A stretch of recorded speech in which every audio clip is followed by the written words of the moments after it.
Happy holidays, Merry Christmas, season's greetings.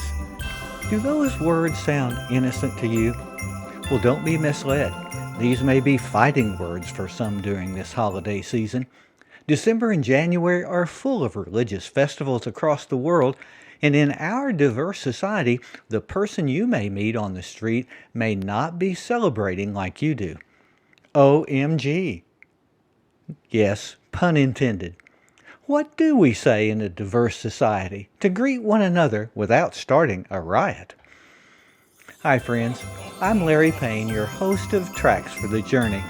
The holidays bring us many opportunities to mix with others. Our words can make a difference when diverse opinions abound. In this episode, let's explore ways our journey of faith can build solidarity and well-being for everyone. One of my duties when I led the chaplains department at a large hospital was the creation of a monthly religious calendar. The calendar listed and described the faith observances of 12 major religious groups. I sent it to the department directors of this 3,000-employee healthcare system. The intention was to make leaders aware of the wonderful faith heritage among their employees and patients. The world of Jesus was a world filled with many religions, deities, and rituals, just like today. In her book, Ancient Christianities, Paula Fredrickson says of the Roman Empire, "Empire accommodated a numberless population of gods worshipped according to the various inherited traditions of different ethnic groups. Religious diversity was a simple fact, and for the most part, a practical religious pluralism prevailed." When we turn to the New Testament, the unknown author of the Gospel of John retold the story of Jesus decades after Jesus lived. He described Jesus navigating his diverse world with love and respect for all people. In the encounter with the woman at the well in Samaria, he bridged the religious, gender, and ethnic divide to offer this woman validation for her faith and a path of unity that spanned the gulf between them.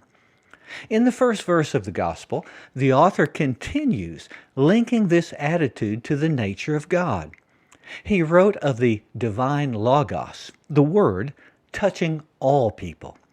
This common philosophical term referred to the creative, universal energy of the supreme God which works in humanity.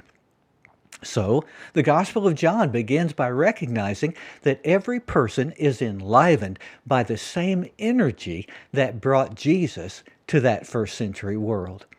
John wrote, "All things come into being through the Logos. In the Logos was life, and the life was the light of all people." Across America now, we find a diversity of religious affiliations. Protestants number about 150 million. Unaffiliated and no faith number about 76 million. Catholics are 66 million in America today. Jews about 7 million. Mormons 6 million. Muslims, Hindus, and Buddhists each have about 4 million, and all other faiths combined about 10 million. In other words, 1/3 of Americans don't believe in observing Merry Christmas. When you walk the streets of your community, you'll encounter people who carry a holiday spirit with many different names. So we find that the months of December and January are filled with religious observances. We should be informed about these in our pluralistic country. So let's take a moment to rehearse what's available and what's being observed in America these months. December 8th is Bodhi Day for Buddhists. The holiday remembers the day that the Buddha attained enlightenment many centuries ago. Special prayers and acts of kindness are common in families. Buddha Saranai and "May the peace of the Buddha be yours" are good greetings with Buddhists. December 21st is the winter solstice and brings Wiccan observances for the return of the sun's warmth with logs and altar decorations and the promise of new life. December 25th, Christmas Day, is of course the Christian day to celebrate the birth of Jesus. Special services and gift giving carry the joy of the incarnation to everyone. But by the way, this date was not recognized by believers for more than 300 years after Jesus lived. And another 600 years would pass before Catholic rituals gave it significance in Europe. The Orthodox churches of Eastern Europe don't even use December 25th now, but instead have used January 7th since the 3rd century. The non-religious or humanists use this day to have celebrations with family, giving, and cultural icons that hold the meaning of this day in a larger sense. December 26th is the beginning of Kwanzaa, a 7-day cultural celebration of African heritage and values. It began in 1966 and has spread worldwide. Heri za Kwanzaa is Swahili for Happy Kwanzaa. December 26th is the first day of Hanukkah this year. Jews worldwide observe this to remember the victory of Jewish armies in 164 BCE and the miracles of faith today. Lighting the menorah shines the light of hope to everyone. Happy Hanukkah affirms a positive greeting. We come to January 1st, the holiday that transcends all religious differences with prayers, hopes, and resolutions for what the next year can be. Who doesn't smile with the anticipation found in the greeting of Happy New Year?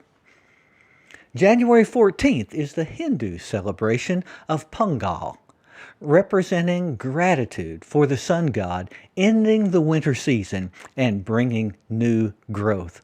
Happy Pongal is the English greeting that honors this day and all who observe it.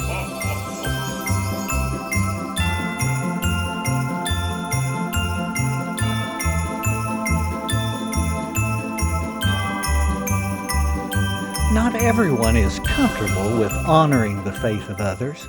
Several years ago, fundamentalist Christians publicized their great offense at the phrase Happy Holidays. Bumper stickers announced in opposition, "Keep Christ in Christmas," to thwart the alleged secular conspiracy. It was interesting to note that these sincere believers felt they could proclaim what they believed while denying the voice of others who didn't share the conviction. Interesting and a bit arrogant as well. In contrast, process Christian theology and open theism teaches that each human is interconnected as a part of one single humanity. Indeed, all things are linked together. Energy is exchanged between all elements and organisms, connecting everything together in mutual relationship.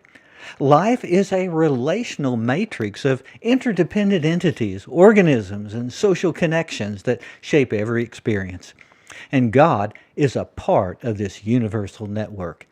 Dennis Edwards asserts, in their very different ways, every creature, whether it be an insect, a tree, or a star, exists only in a network of relationships. We as humans live in a radically interrelated universe. There's really only a tiny genetic difference between me, you, Taylor Swift, and the chief of the Yanomami tribe along the Amazon. And to the God who has known every humanoid for 400,000 years, there is no difference at all.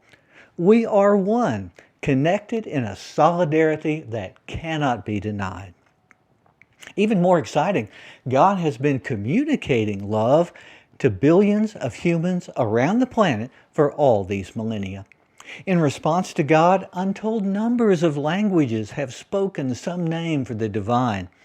With dance and sacrifice and prayer, tradition, or buildings, people like us have crafted their systems of faith to connect to God for all of these millennia. Humankind longs to link with the eternal, and to honor the way God's love and human longings are expressed today lifts up the God whose love embraces every human being. What I'm saying today is that no one betrays their faith by respecting the faith of their neighbor. Looking beyond our own beliefs to extend words of love and grace offers a beautiful act of love and solidarity. So let me share some ideas. Take time to find a greeting card to mail to a friend of a different faith with a note of encouragement. Or drive past your regular place of worship to step into a different one to experience life from a new perspective. Or invite a small group of neighbors for a mixer and offer a safe place to share their religious holiday traditions. It's important to remember that millions of Muslims, Jews, and Buddhists have been caught in terrible wars over the last year. Donating to a relief organization with a prayer for peace provides a meaningful way to celebrate the Christian hope of peace on earth. You could even try a bit of Hebrew, Mandarin, Hindi, or Parsi to share a courteous greeting with someone. And maybe the broad idea of enjoy your holiday is a good attempt in a world of diversity in faith.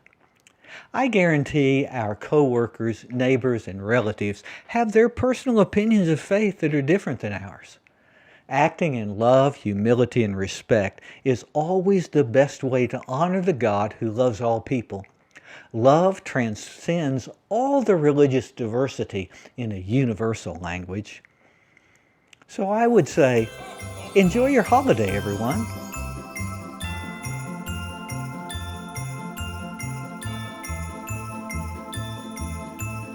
Thanks for sharing these few minutes on Tracks for the Journey.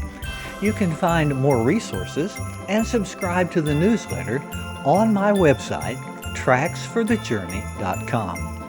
As always, your donation is appreciated, and you can go to buymeacoffee.com/Larry Payne to make a small gift so that this work can spread. Tracks for the Journey is produced at the Bright Star Studio, all rights reserved. Music and photos are from pixabay.com. Additional photos from unsplash.com. Let me encourage you, keep exploring on your journey to well-being.